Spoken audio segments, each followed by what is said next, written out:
Chand Baori, das umgekehrte Labyrinth aus Stein.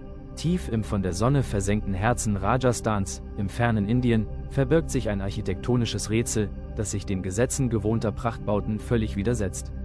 Es ragt nicht als stolzer Palast in den Himmel, sondern flieht in perfekter, beklemmender Symmetrie in die Eingeweide der Erde.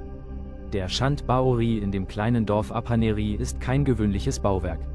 Er ist ein umgekehrter Turm des Schweigens, ein geometrischer Abgrund, der das Auge täuscht und den menschlichen Verstand herausfordert. Erbaut zwischen dem 8. und 9. Jahrhundert unter der Herrschaft von König Chanda, gilt dieser Stufenbrunnen als eines der ältesten, tiefsten und größten Bauwerke seiner Art weltweit.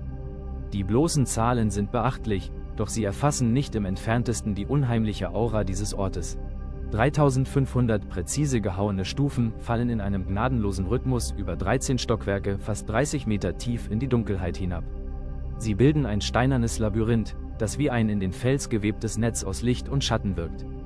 Wer am Rande dieses Kraters steht und in den Schlund blickt, spürt unweigerlich, wie die räumliche Wahrnehmung verschwimmt. Das Auge sucht verzweifelt nach einem ruhenden Punkt, verliert sich aber unweigerlich in dem endlosen Zickzackmuster der Wände. Man flüstert sich noch heute alte, staubige Legenden zu. Die Geometrie ist von einer derart unirdischen Vollkommenheit, dass Einheimische seit Generationen erzählen, Geisterhände hätten den Brunnen in einer einzigen, mondlosen Nacht aus dem massiven Fels gemeißelt. Ist es überhaupt vorstellbar, dass menschliche Hände ein derartiges Meisterwerk an mathematischer Präzision in jener frühen Epoche ohne moderne Werkzeuge erschaffen konnten? Der Weg hinab ist eine Reise in eine andere Welt. Mit jedem Meter, den man in die Tiefe steigt, verstummt das ferne Rauschen der indischen Wüste. Am Grund dieses auf den Kopf gestellten Pyramidenbaus wartet reglos das Wasser, smaragdgrün, still und unergründlich. In einer Region, in der das Klima unerbittlich ist und Regen oft monatelang ausbleibt, war diese gewaltige Zisterne einst der Schlüssel zum Überleben. Die trichterförmige Konstruktion füllte sich während der Regenzeit, und das gestufte Labyrinth garantierte, dass man das kostbare Nass unabhängig vom stark schwankenden Wasserstand stets erreichen konnte. Doch dieser Ort war niemals nur ein Wasserspeicher.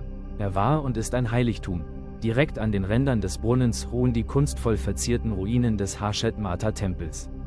Harshet Mata wird in der lokalen Mythologie als die Göttin der Freude und des strahlenden Glücks verehrt.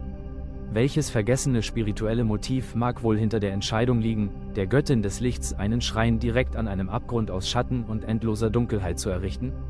Vielleicht liegt die Antwort in der Erkenntnis verborgen, dass Erleuchtung nur durch das Durchschreiten der innersten Schatten gefunden werden kann. Auf der Nordseite des Brunnens unterbricht eine Reihe von Säulengängen und reich verzierten Pavillons die strenge Geometrie der Stufen. Diese verborgenen Nischen, die einst königlichen Herrschaften als kühler Rückzugsort dienten, beherbergen verwitterte Statuen, die stumm aus dem Dämmerlicht blicken. Wenn die Sonne im Zenit steht, werfen die Kanten harte, messerscharfe Schatten. Verbirgt sich in der endlosen Wiederholung dieser Winkel vielleicht eine mathematische Botschaft der alten Baumeister, die noch darauf wartet, entschlüsselt zu werden? Was am Ende bleibt, ist ein Ort, der die Zeit anhält. Das Echo von Schritten auf dem Sandstein hallt in der Tiefe wieder wie das Flüstern längst vergangener Dynastien. Der Chand Baori gewährt keinen einfachen Ausweg, er fordert dazu auf, sich der hypnotischen Ordnung seiner Unendlichkeit vollkommen hinzugeben.